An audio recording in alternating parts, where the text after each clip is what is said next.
listening to Imminent News, EP02, the global pandemic of 2020. But first, obligatory acknowledgement message from Imminent News. The Imminent News team takes this pandemic very seriously, and we assure you that we have disinfected our airwaves to provide you with coronavirus-free content straight to your ear holes, to bring you the entertainment news parodies you can count on to get you through these trying times. The following episode is 100% coronavirus-free and safe for you and your computers. Liability shield activated. This is episode 2 of Imminent News, America's least trusted news source, the global pandemic of 2020.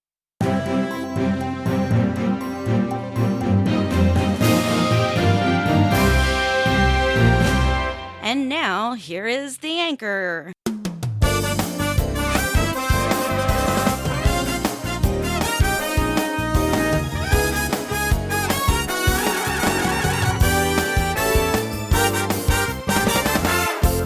Welcome to the apocalypse, ladies and gentlemen. Boy, oh boy, no one saw this one coming. In the past 30 years, the world has been no stranger to bracing itself for the end of the world. Humanity braced itself many times with doomsday predictions from Nostradamus, the Mayan calendar, Heaven's Gate cult, and that spooky haunted tourist guy in your area. They all mistakenly predicted the end of the world as humanity braced itself again and again, with anticlimactic results upon finding the world did not end as prophesied. Explanations for the world's end have ranged from the rapture to UFOs taking people to the mothership. No one predicted a plague would wipe out humankind.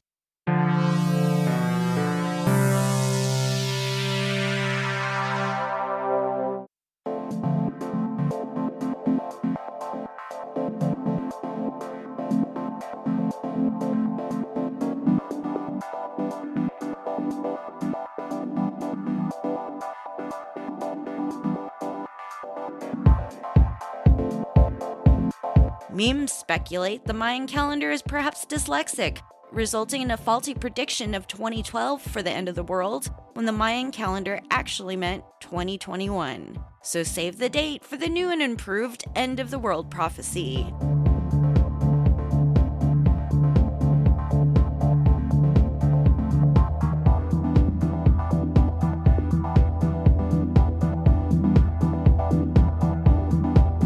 I don't know about 2021, but 2020 has certainly gotten off to a great start as people toss out their lists of New Year's resolutions, jobs toss people out of employment, then implode. We're all smiles for now until cabin fever sets in or the internet goes down and it all devolves into Lord of the Flies.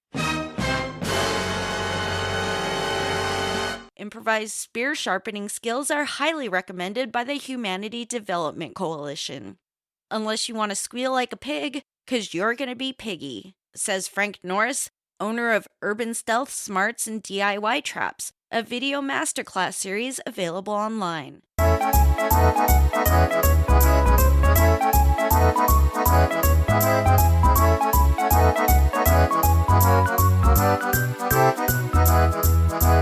Despite the list of shortcomings and lack of collective ethical or logical decisions America has become known for, we Americans have been drilling the point home in the eyes of other countries as we stumble around living up to the bumbling American trope we blame on our movies and media, insisting America is really cooler in person. Meanwhile, the entire world is neck-deep in the global pandemic of 2020. It is panic in the streets as we approach the apocalypse, as this narrative plays out much like the plot of an early 2000s horror movie. For those of us who have seen such movies as 28 Days Later, Resident Evil, or Outbreak, sadly there are no spoiler alerts to this story. One silver lining is the fact that it's basically a zombie apocalypse without the zombies, as of this recording. However, drooling, feet-dragging teenagers glued to their phones are not going away either.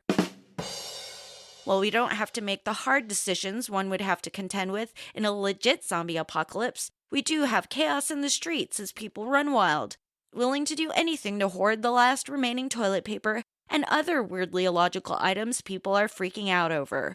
Weary grocery store workers are overworked and putting their own lives at risk to keep the shelves stocked, as local residents come in like angry savages, cleaning out whatever is still available even before it gets to the shelf. We go to Imminent News correspondent out in the field at Whole Foods, reporting live from the center of the coronavirus pandemic in Los Angeles. Yes, I'm coming to you live from Whole Foods. As you can hear, it's complete pandemonium. Riots in the streets have broken out over the last of the gourmet organic non-perishables. One Whole Foods worker we spoke with a minute ago told us that during a disaster, when people start to panic, the first place people go is their local overpriced gourmet organic retail chain for basic necessities. The worker, who didn't want to be seen on the podcast, gave us the following statement. Quote, I guess people take comfort in knowing their supply rations are the premium quality gourmet foods that they've become accustomed to. Everyone knows the non-food items at Whole Foods are terrible. But when you're used to buying your toilet paper at a 500% markup, it seems comforting for people knowing they paid top dollar. People like to brag about it and post about it on their Instagrams and stuff. You'd be surprised. End quote. One Whole Foods employee seems to be in a state of shock as he just keeps repeating, quote, why toilet paper? Why? Why toilet paper? When asked for a statement. Whole Foods PR team released an official statement to the public this morning, quote, there's no shortage of things if people calm down and stop buying up all the supplies like a hoarder's shopping spree, end quote. This is Imminent News field correspondent reporting from Whole Foods in the heart of the pandemic for Imminent News. Back to you in the studio. Thanks, correspondent. FYI, Dave says you can't come back in the studio, and he changed the locks already.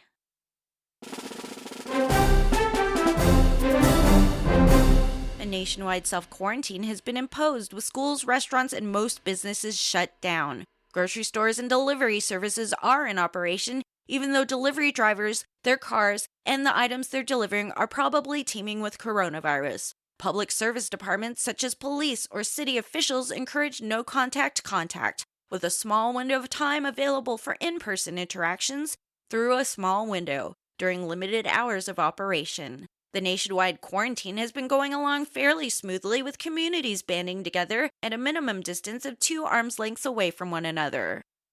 On the website lamayor.org, Los Angeles Mayor Eric Garcetti says, quote, Angelinos are doing an extraordinary job of staying in their homes, end quote. Finally, something the people of LA are legitimately good at, and don't have to invent a lengthy elevator pitch to convince an innocent bystander of their credibility that is actually all just carefully crafted bullshit. Yes, it is official. The people of Los Angeles, California are extraordinarily good at staying in their homes. Let's give it up for California, everyone! Woo!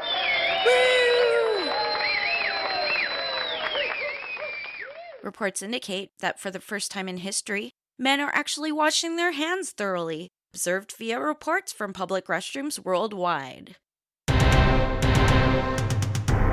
However, an ominous cloud lurks on the horizon as reports from back east indicate martial law has been declared in some areas of the East Coast and Seattle, indicating society is on the brink of collapse and we are on our way to a full-fledged apocalypse. Still no reports of zombies, yet.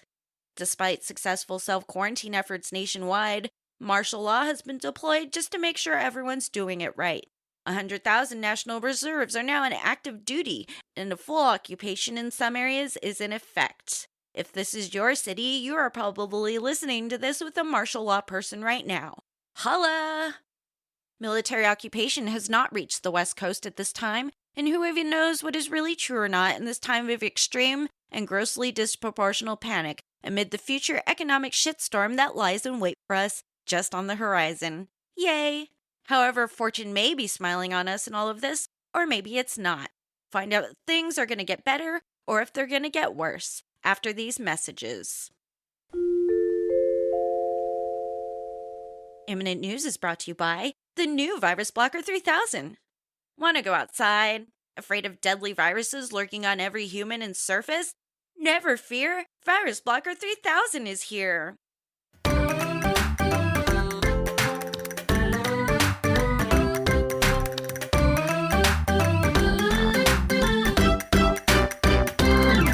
The The Virus Blocker 3000 is a portable bubble you can walk around in. Using space-age technology from NASA, the Virus Blocker 3000 keeps deadly viruses away. Its spherical design lets you walk around wherever you want. Our new and improved design now features breathing holes and quick-release hatch. Additional features such as cup holders, phone dock, or disco ball make you the life of the party. Call now and get not one, but 4 Virus Blocker 3000s for 10 easy payments of $39.95. With Virus Blocker 3000, we can go out with the kids again. It rocks and rolls. Thanks, Virus Blocker 3000.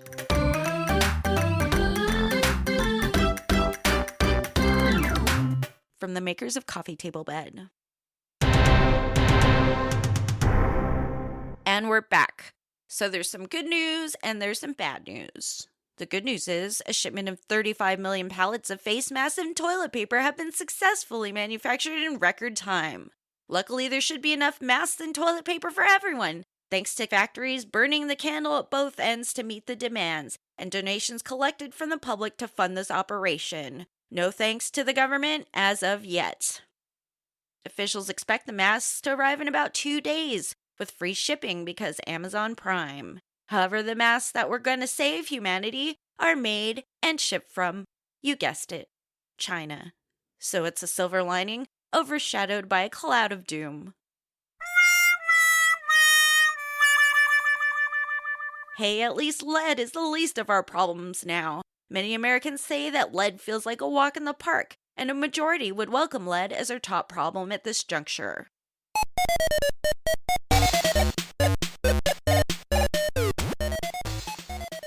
Virus officials want to remind you that cheap crap you ordered from China that you forgot about may arrive on your doorstep. Officials warn that opening packages from China may just be a virus cloud just waiting to rain on your parade and explode coronavirus all over your disinfected face. Meanwhile, businessmen everywhere are thrilled about this pandemic as it's the first vacation they've taken in 10 years. Reports worldwide indicate that it's so good to sleep in once you get used to it. The hedge fund and shady backroom investors are particularly enjoying themselves during this pandemic as their money just makes them more money while they sit around and watching Netflix all day. It's like a paid vacation where my normal pay also earns money for me. It's great, says Mr. Scrooge McQuackers, a zillionaire who made his fortune making fortunes from other fortunes that were shuffled around here and there. Also thrilled about this brink of impending apocalypse and collapse of society? Find out after this. Coming soon from Imminent News, the Imminent News True Crime Edition, sponsored by the Murder Channel, now on Amazon Prime. The Murder Channel. All murder, all the time. Creepy dudes, psycho ex-girlfriends, the stalkers in your bushes right now. The sickest sickos lurking in the shadows. The Murder Channel stalks the stalkers for your 6 cents of entertainment value. The Murder Channel. Get your murder fix, you sick fucks. Get your free 7-day subscription by giving us your credit card so we can start using your money now. Use code MURDER at checkout.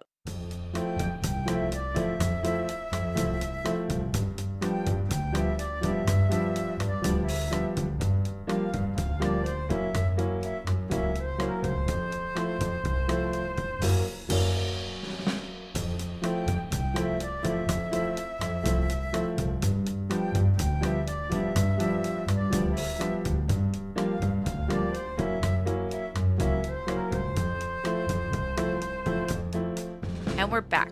As most of us are hoarding supplies and in a constant state of low-key panic and confusion, doomsday preppers and conspiracy theorists are absolutely tickled with excitement, titillated by the fact that all signs point to an inevitable collapse of society. Quote, "We told you so! Apocalypse, here we come!"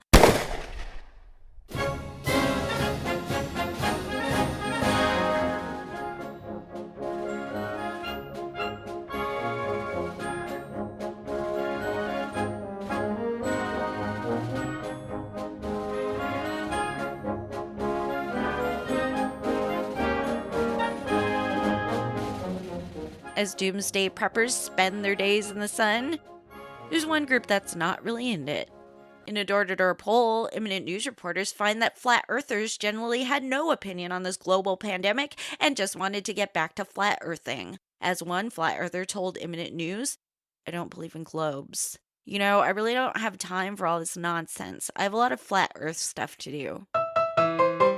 A recent PSA recommends befriending the doomsday prepper in your neighborhood to increase your chances of surviving the inevitable apocalypse in our foreseeable future. Officials warn to be careful, as flat earthers and doomsday preppers are often mistaken for one another and easily offended. Moon landing hoaxers are also often mistaken for preppers. Flat earthers and moon hoaxers will be of no help once society collapses. So be smart when selecting your local doomsday prepper as your leader in the inevitable apocalypse. Final thoughts. We are now in a world with deep fakes, bots everywhere. Narcissism is now a legit career path. We have data mining and 24-hour surveillance. Computers are watching, phones are listening, just to show us ads that make us buy things, then buy things to house the things you just bought. Repeat ad nauseum. Corporate privacy invasion through the clever guise of data mining and opt-in agreements ain't nobody got time to read. Why can't I make companies sign my terms before they are able to take my money? Why do they get to change pricing to benefit them on a whim? I would like companies to opt into my agreements where I charge them surcharges for taking my money. Facebook, Instagram, and all user-generated content businesses are sitting around getting rich, while we, the monkeys, plunk away at keyboards all day, every day. We're doing all the work, and somehow we are also paying them all the money, while providing free content to a billion-dollar in revenue-generating corporation. Why is this a thing? All Facebook provides is the infrastructure. We are doing all the work. Thumbs-upping the world going into poverty while the infrastructure-based services rake it all in. The system is all out of whack, and we have collectively given billionaires all the power, while we plunk away on millions of keyboards. Unfortunately, instead of creating the highly philosophical Shakespeare they always said we would create, us monkeys plunking away have created memes. A million monkeys plunking away on keyboards has given us memes. No Shakespeare, fart jokes, and bad memes. Meanwhile, the media is really pushing their fear-mongering to new heights. I don't think they even believe their own bullshit anymore. That's why all the CNN people have so much Botox, so their face won't show how disgusted they are with themselves after finally making it as a successful journalist while being forced to spread fear-mongering propaganda bullshit that really messes with their internal value system. The Botox keeps you nice and expressionless, like a robot. Maybe they are bots. If not, probably soon. Because a bot will never storm in the office of those in authority and start a strongly worded tirade about journalistic integrity. A bot will just cover the story as programmed, in the most non-regional voiced, neutral expressioned way, which will probably pave the way for even more horrible misuse of the media. Because a bot will never refuse to do a story because it's too horrible and insensitive. Fostering paranoia. It's just so darn effective. It makes us more obedient, and the advent of the internet has caused truth and imagination to get all garbled together like some weird dream. Only we aren't waking up from this American dream. Fashion magazines have known this the longest. That's why teen magazines get into the minds of young girls during the most insecure years. If you foster insecurity in adolescence, you will have a woman who grows up never feeling good enough, pretty enough, or successful enough. Luckily, the magazines have all the products described in detail that will cure her of her exact unique deficiencies. Models who are airbrushed into alien life forms and pedestaled to an unattainable icon of beauty that screams, "This is how the average woman looks. Do you look like this 6-foot-tall, 100-pound, poreless, exotic beauty? No, you don't. Why do you not measure up to the social standard of beauty that we have invented? Why? Because you haven't been buying the right products your whole life. Here's your solution so you can transform yourself to the minimum standard of beauty. Here's this miracle snake oil everyone's been using this whole time except for you. It's a steal at only $500 an ounce. The woman whose self-esteem is destroyed early will go on to spend a lifetime trying to measure up, spending a fortune throughout her lifetime on products that will fix her deficiencies until she dies. Never satisfied about herself aesthetically, even though she was a perfectly adequate specimen of a human. Then the morticians put makeup on her at a time when makeup should really be the last thing you need to worry about. when you're dead. But no, even your corpse is fussed over and products slathered on because women have an exhausting standard to live up to, even when not living. But that is one teeny tiny chunk of revenue magazines generate by making you feel bad about yourself. Do you feel morally superior with this knowledge? Downloading it in your mind to bust out with at some dinner party conversation during the exact right moment? Well, I hate to break it to you, toots. Enlightenment isn't all it's cracked up to be either. If you're enlightened while everyone's running around being flufftards, enlightenment gives you just enough clarity to see how stupid everything is. I guess that's how cults work. If they make everyone believe they are enlightened, it's probably effective to think your guru has special knowledge powers. Spoiler alert, they don't. Meanwhile, companies have discovered a legal loophole in which they can invade our privacy indiscriminately through data mining. Big data is the man. With big data, they can really get in there, probing around in the inner workings of our lives. Big tech and big data are in cahoots, monitoring everything from our sleeping habits to pooping routine, round the clock. Big data really takes invasion of privacy to a whole new level. There must be some biological imperative in humans that makes us nosy and want to snoop around in people's lives so badly that a whole massive subset of evil corporation is born of big data and big tech. Your phone is collecting massive amounts of data about each and every one of us. It's collecting data on you, listening to this podcast as I speak. Where Instagram, Facebook, and YouTube apps on our phones storing 4 gigs of data that is exponentially increasing steadily, each second of every hour of every day, until your phone can't even open a single app anymore. This is a thing. Google it. Go ahead, look at your app storage on your iPhone. Try and delete unnecessary data on your social media app. You used to be able to delete and reinstall to dump extraneous data. Try it. Those old tricks don't work. If you find a solution, let me know, because I'm running out of space. It's all a big cloud conspiracy to get you to buy more storage space, among other conspiracies to part your money from your greedy little fingers. That part of it, I'm sure. I refuse to pay for cloud storage. I have a problem with knowing I will be indebted to pay the cloud a percentage of my income for the rest of my life. I have a problem with being at the mercy of the cloud or any other software for that matter. Even if you are on board with giving away a percentage of your money for the rest of your life to the cloud, it's likely that one day, whoops, the cloud went out of business because nobody wanted to pay for a virtual storage unit for the rest of their lives. Or, whoops, the cloud accidentally deleted everyone's data. Or, whoops, the cloud got hacked and everyone's data is exposed and online forever. If that happens, the cloud will send you some junk email that says, quote, "Sorry everyone, but you opted in, so technically the cloud doesn't even need to apologize. It's in the fine print. The cloud is apologizing out of the goodness of its heart, so let's all applaud the cloud for going above and beyond." Here's a free song download to offset the inconvenience of all your sexy pictures on the internet for eternity. Everything is illogical and less makes sense to me in this world. What are people going to do all day when robots finally take over all the jobs? Are we going to collect unemployment or try to work for less than $3 an hour like people on assembly lines building our iPhones? Those employed as slave laborists in third world countries would probably kill for $3 an hour.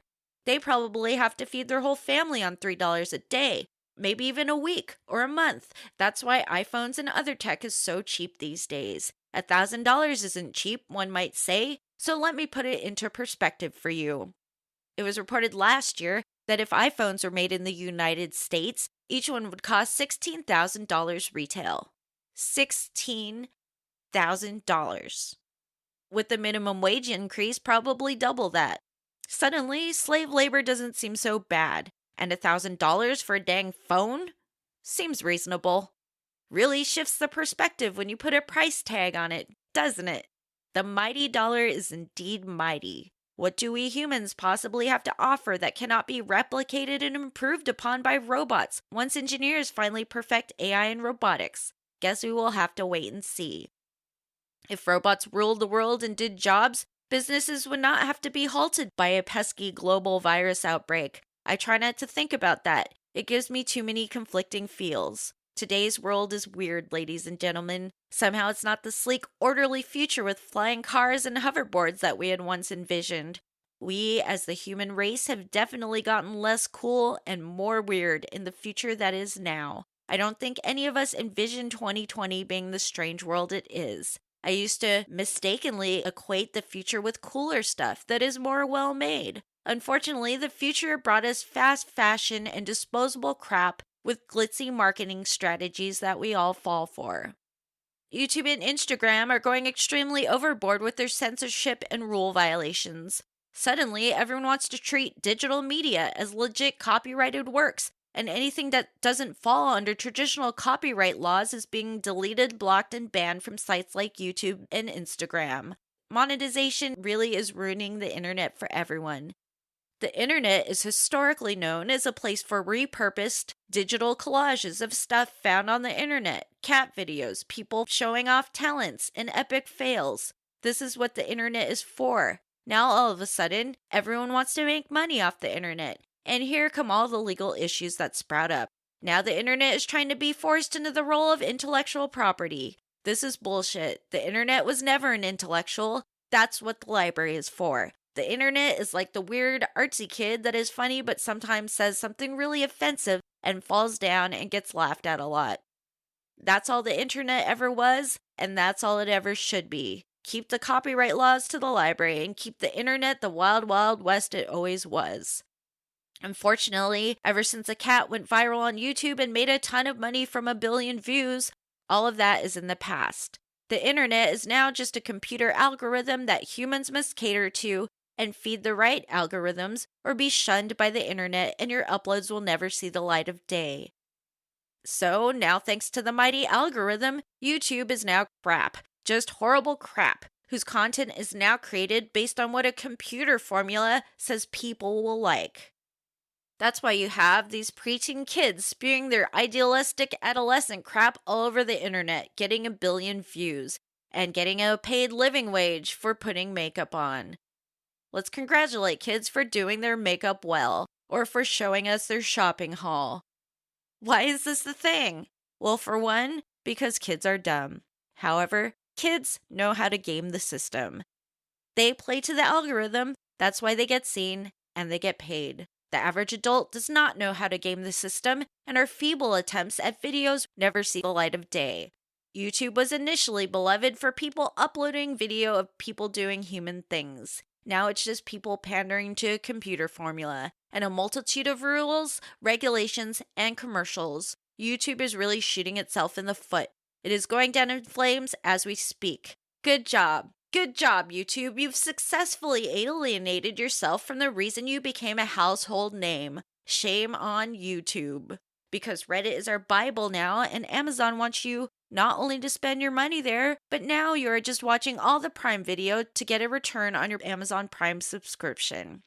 Forcing yourself to sit through the terrible crap that is the ever-shrinking selection of watchable movies and TV available in the world. With company stock prices at about $2,000 for one share at the time of this recording, Amazon makes the whole Walmart scandal look like small potatoes. Likes and obedient followers are the new currency, and Bitcoin is something most people have no idea how it works or why everyone thinks it's a good idea. You can buy drugs on the dark web, and 8-year-olds have makeup tutorial videos with 20 billion views and do it better than you.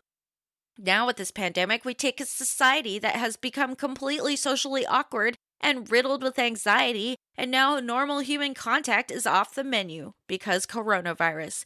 In a time when things like hugs and eye contact are something we Americans desperately need more of in this bizarro reality we call the present, we are now told to keep 2 arms lengths away from each other at a minimum and to just stay in our homes indefinitely. Our coping mechanism has been to enjoy a beautiful day or spend time with the family and community. How's that for anarchy? This episode was extremely difficult due to the rapidly shifting nature of the pandemic that has overshadowed all other news. And procrastination. Lots of procrastination. Except for the few narcissistic assholes who have to make everything about them, life has been astonishingly drama-free. I suppose it's hard to have drama without going to work. It seems jobs are the toxic friend that has been mucking up the works in our lives this whole time. I've never seen people so stress-free and out enjoying life. The only stress is global annihilation of the human race. But somehow the idea of the human race dying off is less ulcer-inducing than Karen's bullshit at the office.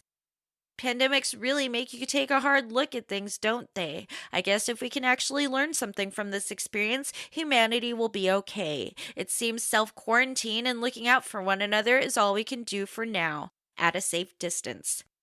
This is an important time in history for us as a nation. It is up to us to drive that narrative in a positive direction. Hopefully the history books will say something like, "It was the worst pandemic known to modern man. It was scary and challenging, but we all banded together triumphantly. It united us globally as a people. For once, we fought an unseen enemy that did not discriminate. It was the virus versus the humans, and we won, though it was a bitter battle. The pandemic forever solidified humanity as one upon realizing, despite all the self-imposed dividing lines of modern society, being forced to come together as one made us realize we are all human."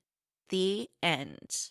And that's it for episode 2 of Imminent News. If you like the show, help spread the word. Share with your friends, family, internet boyfriend, message board, or whatever. They can find us at imminentnewscast.com or on their favorite podcast platform. The goal in the next 3 months is to get the Imminent News podcast at the top of the internet searches, and I can't do it without listeners like you. So spread the word and let's see that search ranking grow each episode. It'll be fun. If you'd like to support the show, you can donate via PayPal by looking up imminentnewscast@gmail.com on the PayPal app or website. Look for us on Patreon, Instagram, and select social platforms by searching Imminent Newscast or Imminent News Podcast. Stay tuned for Imminent News specials coming up down the line. The Imminent News True Crime Edition and the Election Extravaganza episodes will happen when the fear of doom is less imminent and we can all laugh about how hilarious the apocalypse was one day. And that's it for episode 2 of Imminent News, sending you a no-contact hug across the digital airwaves. Until next time, kiddies, stay safe out there, and here's a song about zombies.